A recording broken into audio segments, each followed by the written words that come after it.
Ribuan warga Irak berkumpul di lapangan Tahrir Baghdad untuk mengecam serangan Amerika Serikat Israel terhadap Iran. Para demonstran ini membawa bendera Irak dan spanduk serta meneriakkan slogan-slogan anti Amerika Serikat dan Israel.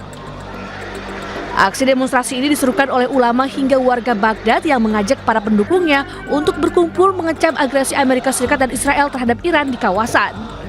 استنكر هذا العمل المشين اللي قاعد يضربون المناطق الآمنة، اللي قاعد يضربون المدارس اللي بيها أطفالنا وبيها ناسنا وبيها عربنا وبيها كل الفئات. احنا بالنسبة لنا ضد الاحتلال، ضد إسرائيل، ضد أمريكا وضد رعاون أمريكا. Warga Irak di Baghdad dan berbagai provinsi lainnya secara rutin menggelar aksi dan kegiatan solidaritas untuk mendukung Iran dalam menghadapi serangan dari Amerika Serikat dan Israel. Serangan Israel dan Amerika Serikat terhadap Iran telah memasuki minggu ke-6 yang menyebabkan banyak kekacauan di Timur Tengah. Pemirsa, pakar hubungan internasional melihat bahwa konflik antara tentara Israel dengan tentara perdamaian sangat mungkin terjadi dikarenakan tentara Israel yang masih berusia muda dan negara Zionis tersebut tengah mengalami krisis tentara di dalam negeri. Dalam kondisi seperti ini wajarlah kalau gejolak itu terjadi di titik-titik di UNIFIL ya. Di perbatasan Israel dengan Lebanon. Di sana ada UNIFIL atau United Nations Interim Force in Lebanon. Dalam kondisi seperti itu kita lihat sama-sama bahwa di Israel sudah banyak penolakan untuk wajib militer. Kemudian banyak mereka yang mengkondisikan dirinya sakit sehingga tidak terpanggil untuk masuk dalam wajib militer. Kemudian sehingga saat ini pemerintah Israel sedang membuat rancangan undang-undang wajib militer. Kemudian juga rancangan undang-undang mengenai tour of duty ataupun tour of area dari tentara-tentara tersebut. Jadi ini Israel secara struktur sedang direformasi. Dalam suasana reformasi ini tentunya kita perhatikan akan banyak pihak-pihak yang nggak tahu persis akan kemana status hukum mereka nantinya. Dan kita lihat juga sama-sama bahwa serdadu-serdadu Israel yang bergerak di sekitar Lebanon itu adalah usia muda ya. Dan kemudian mereka juga belum pernah bertugas. Dan kita bisa bayangkan bagaimana suasana batin generasi Alpha ini. Mereka ini dapat dikatakan di manapun juga dunia yang usianya 20 plus minus 3 plus 4 itu adalah generasi strawberry ya, yang masih hidup, merasa ingin hidup tenang, kemudian masa bahagia mereka itu belum selesai, tapi pada saat yang sama harus berperang.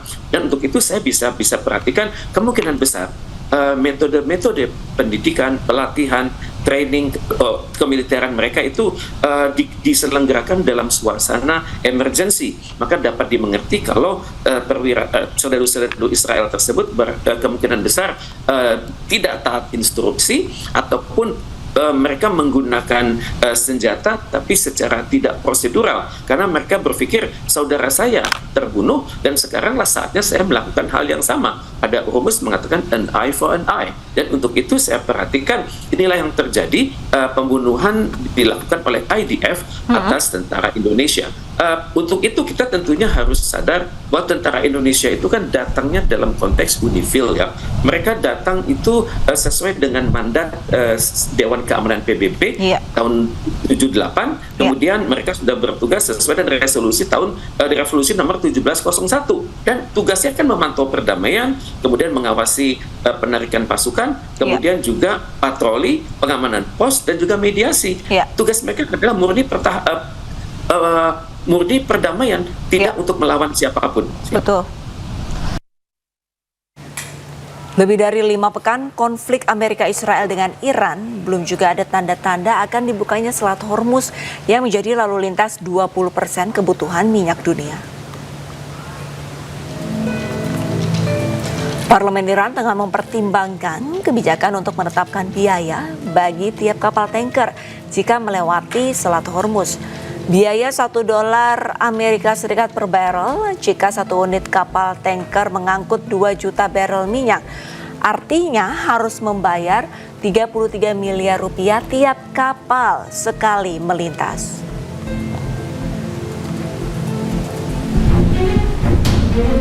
Namun, Iran tidak mau menerima mata uang dolar Amerika.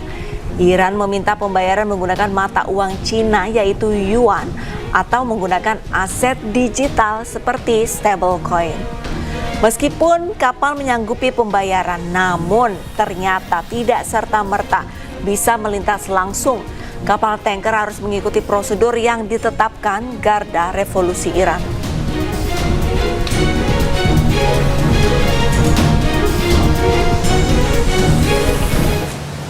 Iran memberi izin kapal milik perusahaan Perancis melintasi Selat Hormuz pada Jumat pekan lalu. Perancis pun menjadi negara barat pertama yang mendapatkan akses melintasi Hormuz.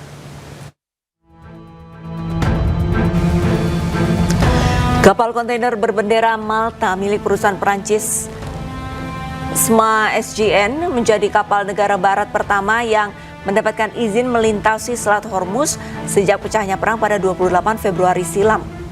Data pelacakan pelayaran menunjukkan kapal Perancis tersebut melewati pantai Oman di sisi jalur perairan berlawanan dengan Iran.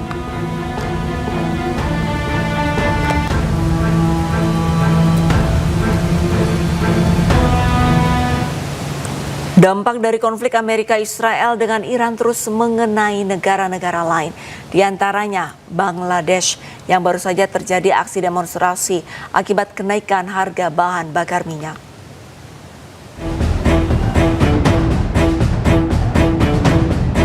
Di Dhaka, ibu kota Bangladesh, lautan manusia melakukan aksi protes terhadap pemerintah mengenai kenaikan bahan bakar minyak. Para pengunjuk rasa merasa pemerintah setempat telah gagal menghadapi krisis energi yang terjadi akibat konflik Iran versus AS Israel.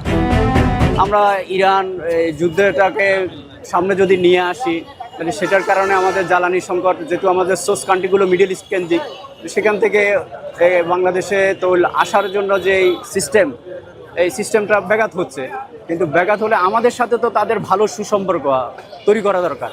তেল সংকটে সরকার একদমই মিথ্যাচার করছে, আমি বলবো যে বলছে যে তেলের কোনো সংকটই নেই। আমি একটু আগে দেখে আসলাম যে আমাদের এই যে সামনের যে পেট্রোল পাম্পটি আছে এখানে প্রায় কয়েক কিলোমিটার হলো গাড়ির লাইন যারা তেলের জন্য অপেক্ষা করছে। Kenaikan harga BBM di Bangladesh memberikan tekanan pada masyarakat dengan adanya kenaikan pada biaya transportasi dan harga kebutuhan pokok.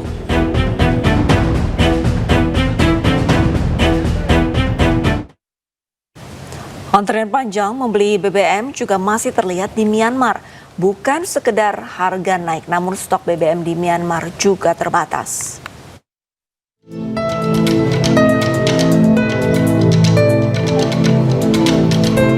Krisis energi juga terjadi di Myanmar.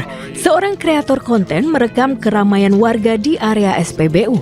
Tidak hanya antrian yang panjang, namun tampak juga sebuah mobil yang sampai harus didorong karena diduga kehabisan bensin. This is a gas station in Myanmar right now.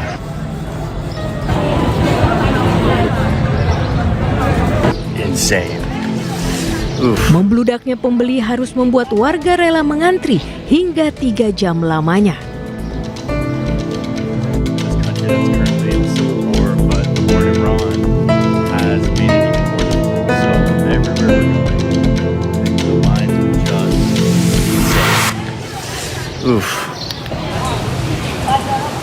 Pemirsa, akibat krisis bahan bakar, ratusan pendukung oposisi turun ke jalan-jalan di Dhaka, Bangladesh. Pengunjuk rasa menentang referendum yang dibatalkan kenaikan harga gas dan penanganan pemerintah terhadap krisis bahan bakar yang semakin parah di Bangladesh. Para demonstran berbaris sambil membawa plakat dan spanduk saat mereka berkumpul di luar Masjid Baitul Mukarram. Massa menilai pemerintah Bangladesh telah sepenuhnya gagal mengatasi krisis bahan bakar. Aksi protes yang dipimpin oleh partai oposisi Jamaat-i-Islami bersama dengan aliansi 11 partai terjadi di tengah krisis energi global.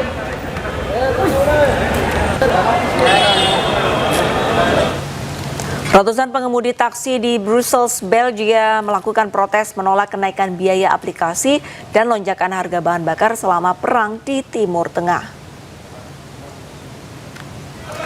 Ratusan taksi menggelar aksi protes dengan membunyikan klakson dan menutup jalan yang menyebabkan kemacetan lalu lintas di sepanjang Boulevard Pakeko Brussels, Belgia.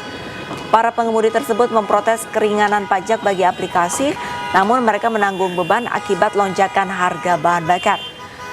Menurut Serikat Pengemudi Taksi Belgia, saat ini taksi di Belgia berada dalam kondisi kritis karena kenaikan biaya bahan bakar, komisi platform yang terus meningkat, dan peraturan yang tidak adil. Di tengah konflik Timur Tengah, blokade Iran terhadap Selat Hormuz telah mengganggu sekitar 20 juta barel pengiriman minyak harian. Hal ini juga mendorong harga minyak internasional naik hingga di atas $100 per barel. La situation est très grave. On a des collègues qui sont vraiment dans la faillite. Pourquoi? Parce que voilà, on travaille à perte, il n'y a plus de revenus. Et avec l'augmentation surtout du carburant actuellement, tout simplement on va...